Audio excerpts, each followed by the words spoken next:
खुलुमबाय स्टुडिअ अंकिलिकां ब्रह्म गगामुग दखरा एप्सआ नीटआव उथ्रिसार जानो हानानै MBBS खालामनो मासि मोननाय रश्मिरी बसुमतारीखौ न'आव थांनानै बरायहैदों।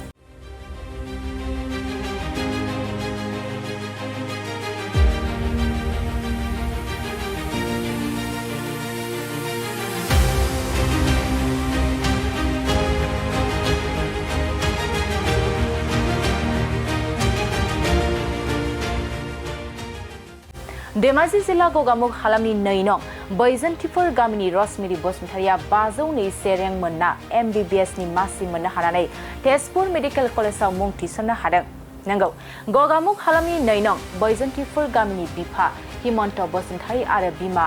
अजला बसुमतारीनि देरसिन अनसुलि फिसाजो रश्मिरी बसुमतारीया नीटआव उथ्रिसार जानो हानानै MBBS नि मासि मोननो हानानै ओनसोलाव गोग्गानाय लाबोनो हादों। दिनै गगामुग दखरा एप्सुनि दैदेनगिरिजों लोगोसे धेमाजि जिल्ला एप्सुनि आफादगिरि तेनजिं बर' आरो BPCC नि गाहाय लेंथुमगिरि सिब्राम बसुमतारी बिथांमोना रश्मिरी बसुमतारीखौ बरायहैदों।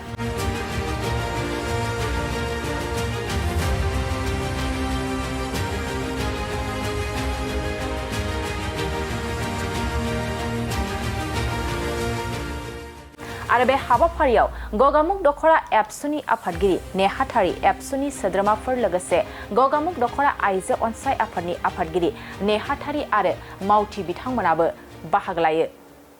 Thank you so much. नोंथाङा नीटआव क्लियार जानो थाखाय बेसेबां खस्थ' खालामदों? बेनि थाखाय क्लास 11 निफ्रायनो प्रिपारेसन खालामदोंमोन स' आंना टोटल प्रिपारेसन टाइमा जादों 2 बोसोर। ओमफ्राय बेयाव आं कोचिं लादोंमोन ओमफ्राय टिचार्सनि गाइडेन्सआवनो आङो बेखौ खालामदों आरो टिचार्स जे दंमोन स' आङो आंनि फारसे 100% एफर्ट्स हमेशा आङो ट्राइ खालामोमोन। इजियाथ' जुदि खस्थ' खालामनो हायोबा इजियानो बुंनो हागोन होमबाबो कम्पिटिशन लेभेला जों मिन्थिगौ 24 लाख्स खम नङा आरो सिलेक्शन रेटआ 1% निफ्रायबो खम स' टाफानो होमबाबो बे फरायनाया इमान टाफ नङा। फरायनाया लाइक खस्थ' खालामबानो इयो हुदा जालाङो। सानसेयाव खमसे खम 6-7 घन्टा फरायनांगौ आरो एग्जाम खाथियाव फैबाथाय 10-12 घन्टाथ' जिरायखानांगौ स' खस्थ'आथ' खस्थ'खा ओमफ्राय खिन्थु बेनि थाखायना जे मेन फेक्टर जे बुङो जोङो बेखौ टाफ खालामग्राया जाबाय बिनि जों बेसे प्रेक्टिस खालामो प्रेक्टिसा एसे खम जाबानो टाफ जालाङो माने टाइम मेकआप टाइम मेनेजमेन्टबो थायो बे कम्पिटिटिभ एग्जामखौ खालामनो थाखाय स' प्रेक्टिस बिराद नांगौ बेनि थाखाय आङो बिसोरखौ बेनो बुंनो सानो कि नेभार गिभ आप मानो होनबा बे जार्निया जेतिया नोङो कोचिं लायो तेतिया बेलेन्स खालामनो एसे टाफानो जायो माने जोंना enjoying life like school life sacrifice खालामनाङो जोङो ओमफ्राय टाइम टेबोलफ्राबो एसे थानानो हेक्टिक जालाङो स' बिराद डाउन मोमेन्ट्स फैयो माने एंजाइटि जायो आरो डिप्रेसन बायदिबो जायो होमबाबो बेफोरखौ कप आप खालामनो हानांगोन ओमफ्राय खस्थ' खालामनो लुगैनांगोन मानो होनबा जेसेबां खस्थ' खालामगोन एसेबांनो जोंनि मार्क्सआ जों इमप्रुभ खालामनो हालांगोन स' बेखौनो बुंनो सानो कि never give up always try and give your best. MBBS खालामखांनानै आं दा बोसोर 5 years आङो बेखौ खालामनो सानदों बेनि उनाव आङो जे ब्रान्चआव आङो इन्ट्रेस्ट फैगोन बेनि थाखाय आङो MD बा सुपार स्पेशलिटी खालामनो सानदों। आंहा फिसाजोआ देग्लाय 2024 नि एग्जामखौ उथ्रिनानै दायो माने तेजपुर मेडिकेल कलेजाव सिट मोनदों आरो एडमिसनबो लानाय जाबाय आं बहुत गोजोननाय मोनदों। स्पेशली आं बिनि थाखायबो बहुत हार्ड वर्क खालामफादों स्पेशली आं फिसाजोखौ अलवेज मतलब मटिभेटेड होबोदोंमोन जोंनि खोथाफोरखौबो मानिदों आरो फिसाजोआबो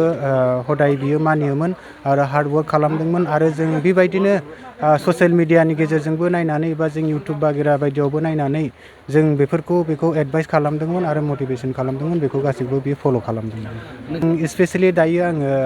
CISF जायखौनो सेन्ट्रेल इन्डास्ट्रियेल सिकिउरिटि फर्स बेयाव आं एस ए साब इन्सपेक्टर हिसाबै आं दाबो खामानि मावगासिनो दं। प्रेजेन्टलि आङो इम्फल एयारपर्टआव पस्टेड। आंनि बुंनांगौआ बेनो एक्सुवेलि जों जों गावनि गथ' गथायखौ बहुत एसे मा खालामनांगौ माने मटिभेशनेल आरो बेखौ टिचार्सफ्रा गाइड खालामो थिग बेबायदिनो जोंबो जेसेबां हायो बेखौ गाइड खालामनो नाजानांगौ जों नुनो थाङो बांसिन जायफ्रा पेरेन्टसफ्रा खालामनो हाया जुदि नायनो हायाब्लाबो एटलिस्ट फोरोंनो हायाब्लाबो बिसोरखौ नोङो एसे एनैब्लाबो माने थाफानानैब्लाबो बेखौ माने गाइड खालामनांगौ आरो गिबियावनो आङो धेमाजि जिल्ला दुलाराय बर' फरायसा आफादनि जानानै नोंथांमोन खौरांगिरि बेवहाय खौरां लाफैनायनि थाखाय साबायखर जासिगोन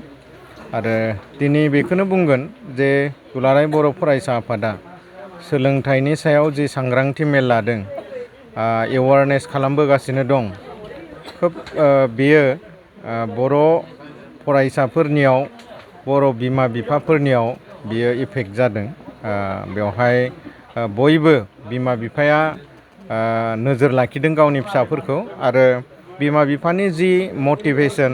बा बिमा बिफानि जि खावलायनाय आरो नोजोर लाखिनाय बेजों जोंनि फरायसुला फरायसुलिफोरा दावगानो हादों दा बेखायनो दिनै जोङो रसमेरि बसुमतारिनि खौरांखौ जोङो दाखालिनो मोनदों नाथाय फैनो हायाखैमोन दिनै सम मोनसे गोरोबहोनानै सफैबाय बेवहाय रसमेरिखौ लोगो मोनबाय आरो बिनि आंगो बिफाखौबो लोगो मोनबाय आरो बेवहाय बिमा बिफा आरो फिसाजो साथामनि गेजेराव